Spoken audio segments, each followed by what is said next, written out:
যুদ্ধক্ষেত্রে বরফের উপর পড়ে আছে বড় বড় আর্টিলারি শেল, গোলা বারুদ, রয়েছে ধাতুর তৈরি নানা যন্ত্রাংশ। রাশিয়াকে যুদ্ধক্ষেত্রে সহায়তা করার লক্ষ্যে সমুদ্র ও স্থলপথে আসছে উত্তর কোরিয়ার বিশাল সব সমরাস্ত্রের চালান, যা সংখ্যায় লক্ষাধিক। রয়টার্সের গেল ২০ মাসের তদন্ত প্রতিবেদনে উঠে এসেছে এমনই চাঞ্চল্যকর তথ্য।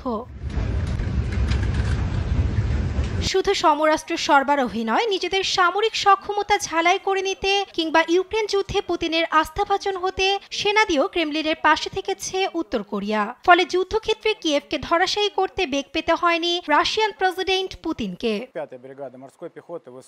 গেল এক বছরে রাশিয়ান ইউনিট থেকে ছোড়া বেশিরভাগ গোলা ছিল উত্তর কোরিয়ার। ব্যালিস্টিক ক্ষেপণাস্ত্রের পাশাপাশি দূরপাল্লার কামান ও বহুবিধ রকেট সিস্টেমও পাঠিয়েছে কিম জং উন প্রশাসন। ইউক্রেনীয় কর্মকর্তাদের দাবি, যুদ্ধক্ষেত্রে রাশিয়ার প্রয়োজনীয় অস্ত্রের অর্ধেকই সরবরাহ করেছে উত্তর কোরিয়া, যা ওএসসি ও রয়টার্স উভয়ের অনুসন্ধানের সঙ্গে সামঞ্জস্যপূর্ণ।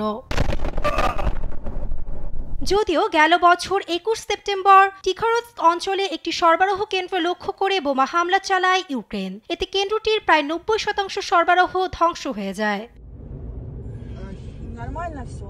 গেল ২০ মাসে রয়টার্সের সঙ্গে যৌথভাবে অনুসন্ধান চালায় যুক্তরাজ্য ভিত্তিক গবেষণা সংস্থা ওপেন সোর্স সেন্টার ওএসসি। এ সময় গোলাবারুদের ৬৪টি চালান ট্র্যাক করে সংস্থাটি, যেগুলোর মাধ্যমে যুদ্ধক্ষেত্রে এসে পৌঁছায় উত্তর কোরিয়ার প্রায় ১৬,০০০ কন্টেইনার ও লাখ লাখ আর্টিলারি শেল।